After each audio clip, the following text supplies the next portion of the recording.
अचानक मेरी नींद खुल गई और मैंने अपने आप को बिस्तर पर पाया।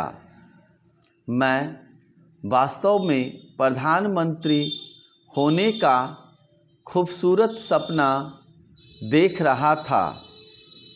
सपना टूटने के बाद मैंने सोचा कि काश मैं भारत का प्रधानमंत्री होता।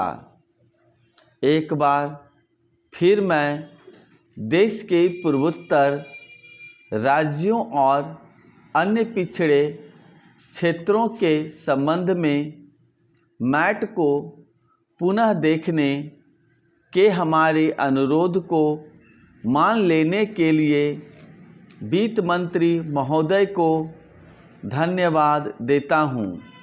जैसा कि वित्त विधेयक में पहले प्रस्तुत किया गया था कि इससे नए उद्योगों में नए निवेशों के रूप में राज्यों को प्राप्त होने वाले लाभ समाप्त हो जाते। किंतु अपने भाषण में विधेयक प्रस्तुत करते समय उन्होंने यह मान लिया कि पिछड़े राज्यों विशेष रूप से पूर्वोत्तर क्षेत्र में नए उद्योगों में निवेश के संबंध में धारा 80 के लिए मैट लागू नहीं होगा। वित्त विधेयक में वित्त मंत्री ने गुवाहाटी में 1 वर्ष पहले स्थापित किए गए पूर्वोत्तर विकास निगम द्वारा अर्जित आय को छूट देने में पर्याप्त उदारता का परिचय दिया। किंतु यह एक ऐसा संस्थान है जो साहस पूंजी निधि की प्रकृति का है।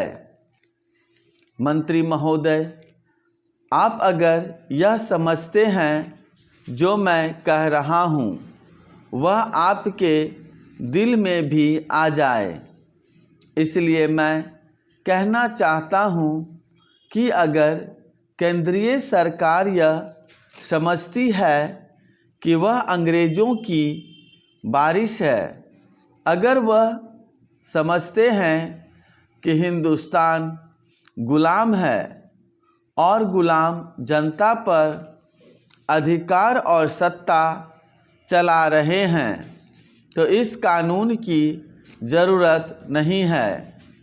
लेकिन अगर आप ऐसा नहीं समझते तो इस कानून की कोई ज़रूरत नहीं है।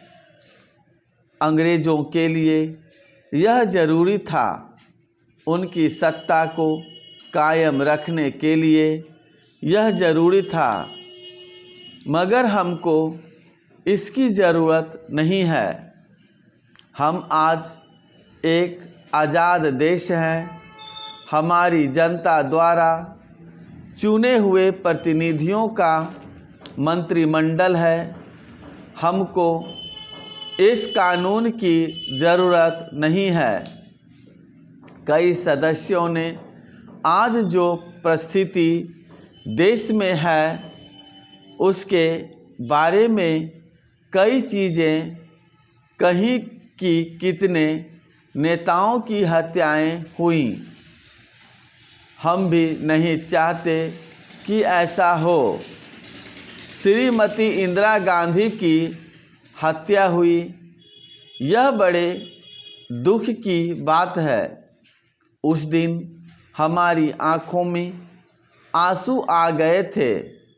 लेकिन मैं एक चीज़ पूछना चाहता हूँ कि उन्हीं की सरकार सत्ता में थी, कोई विरोधी दल की सरकार नहीं थी। वे प्रधानमंत्री थीं। ऐसा होना बड़े शर्म की बात है। सरकार उनकी जान की हिफाजत नहीं कर सकी। स्टॉप।